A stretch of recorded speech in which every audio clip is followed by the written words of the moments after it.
PS की तरफ से आपका नोटिफिकेशन जो है वो आपका स्केल 1, 2 एंड 3 और ऑफिस असिस्टेंट का जो है वो कहीं ना कहीं आपका आउट हो चुका है। तो यहाँ पे आपको अभी इंडेक्स में सारी चीज़ें आपको दी जाती हैं, जैसे आपको आसानी हो जो जो चीज़ आप पढ़ना चाहते हो किस तरीके से कैसे क्या। अब यहाँ पे क्या है कि नोटिफिकेशन में आपको यहाँ से क्लिक करना है कि भाई आपका स्केल 1 के लिए अप्लाई करते हो, स्केल 2, स्केल 3 या ऑफिस असिस्टेंट के लिए अप्लाई करते हो।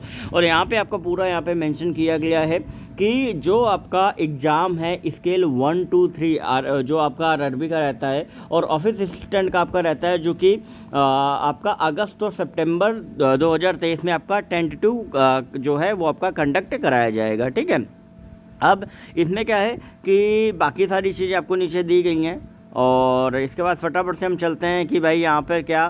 तो यहाँ पे आपको दिया गया है कि अभी जो आरआरबी आपकी है और उनका मेन हेड ऑफिस जो है वो कहाँ पे और किस स्टेट में जो है वो कहीं ना कहीं आपकी है, किन किन स्टेट्स में आपकी है और वहाँ की जो लैंग्वेज है वो आपकी क्या है। ठीक है, क्योंकि लोकल लैंग्वेज का जो आपको आनी भी चाहिए ऐसा रहता है उसमें। ठीक है, इसके बाद फिर क्या है कि एलिजिबिलिटी क्राइटेरिया आप देखोगे तो इसमें बेसिक चीज़ें आपकी लिखी होंगी। एज लिमिट आपकी भाई ऑफिस असिस्टेंट के लिए आपका 21 से 40 आपकी है, 1/6/2023 से एज जो है कंसिडर करी जाएगी। और स्केल 2 के लिए आपका जो है वो आपका 21 से 32 ईयर तक की एज है। और स्केल 1 के लिए 18 से 30 है और ऑफिस असिस्टेंट के लिए 18 से 28 आपकी रखी गई है। ठीक है, तो ओवरऑल ये आपका नीचे निकला हुआ है। अब इसके आगे हम चलते हैं तो आपको बाकी नीचे चीज़ें दी गई हैं और इंडेक्स आप देखोगे तो सारी बेसिक डिटेल्स जो है वो यहाँ पे आपको पूरी दे दी जाएंगे। अब यहाँ पे क्या है कि AWS का क्राइटेरिया क्या होता है, बाकी सारी चीज़ों का तो आपको पता है कि एजुकेशन क्वालिफिकेशन आपका हर जगह आपका ग्रेजुएशन आपका होना चाहिए। बस स्केल 3 में आपका क्या है कि आपका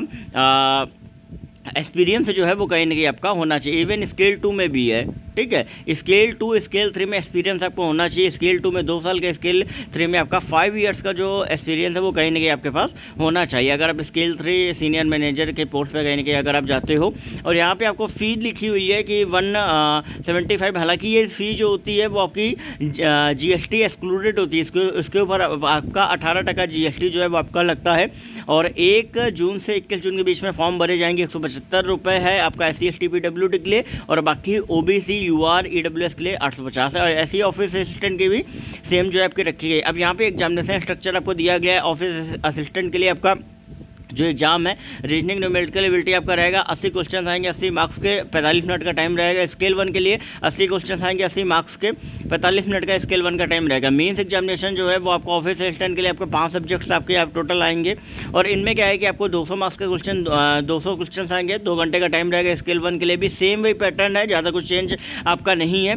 ठीक है, और इसके बाद अगर हम देखेंगे तो यहाँ पर आपका लिखा गया है कि एक चीज़ ध्यान रखो कि प्रीलिम्स का जो एग्ज़ाम के जो एडमिट कार्ड है वो एग्जाम डेट से लगभग 1 वीक पहले जो है वो आप सभी के IBPS की वेबसाइट में अपडेट कर दिए जाएंगे। और यहाँ पर आपको लिखा हुआ है कि ऑफिस असिस्टेंट और स्केल 1 के लिए आपका क्या वर्जन ऑफ टेस्ट यहाँ पे है कि भाई क्या लैंग्वेज में आपका जो पेपर है वो आपका आएगा। स्केल 2 के लिए आपका सिंगल लेवल एग्जामिनेशन होगा जो कि जनरल बैंकिंग ऑफिसर का होगा और स्केल 2 स्पेशलाइज्ड कैडर का आपका ये दिया गया है। स्केल 3 का आपका ये दिया गया है। ठीक है, और इसके बाद बाकी सारी चीज़ें बेसिक चीज़ें एग्जामिनेशन सेंटर वगैरह आपको दी गई हैं। तो फॉर्म वगैरह भरने में अगर आपको कोई भी प्रॉब्लम हो तो आप इंस्टाग्राम पर सरकारी नौकरी वाले बाबा टाइप करके पूछ सकते हैं। टेलीग्राम ग्रुप ज्वाइन कर लें, डिस्क्रिप्शन में लिंक दिया गया है।